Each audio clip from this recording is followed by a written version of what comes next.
உஸ்பெகிஸ்தானில் உள்ள சமர்கண்ட் நகரில் நடைபெற்ற ஃபிடே மகளிர் கிராண்ட் ஸ்விஸ் 2025 தொடரில் சாம்பியன் பட்டம் வென்ற தமிழ்நாட்டைச் சேர்ந்த செஸ் வீராங்கனை வைஷாலி ரமேஷ் பாபுவுக்கு அஇஅதிமுக பொதுச் செயலாளர் புரட்சித்தாய் சின்னம்மா இதயம் கனிந்த நல்வாழ்த்துக்களை தெரிவித்துள்ளார்.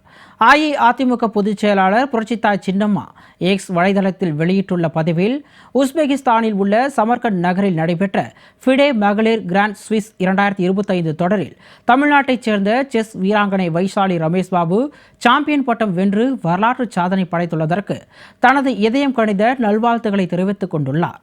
இந்த வெற்றியின் மூலம் கேண்டிடேட்ஸ் போட்டிக்கு தகுதி பெற்ற முதல் இந்திய பெண் என்ற பெருமையையும் அவர் பெற்றுள்ளார் என புரட்சித்தாய் சின்னம்மா குறிப்பிட்டுள்ளார்.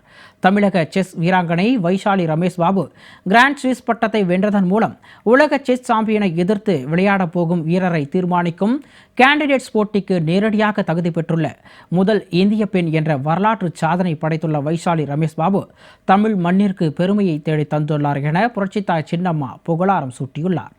இதில் மற்றொரு சிறப்பும் தமிழகத்திற்கு கிடைத்திருப்பது மிகவும் பெருமிதம் அளிக்கிறது. அதாவது, ஏற்கனவே வைஷாலியின் சகோதரர் ஆர் பிரக்ஞானந்தா கேண்டிடேட்ஸ் போட்டிக்கு தகுதி பெற்று கிராண்ட் மாஸ்டராக உள்ள நிலையில் தற்போது வைஷாலியும் அதே சாதனையை நிகழ்த்தியதன் மூலம் உலக செஸ் வரலாற்றிலேயே கேண்டிடேட்ஸ் போட்டிக்கு தகுதி பெற்ற மற்றும் கிராண்ட் மாஸ்டர் பட்டம் வென்ற முதல் சகோதரி என்ற பெருமையையும் தமிழ்நாட்டிற்கு கிடைத்திருப்பது மிகவும் மகிழ்ச்சி அளிக்கிறது என புரட்சித்தாய் சின்னம்மா பெருமிதத்துடன் தெரிவித்துள்ளார்.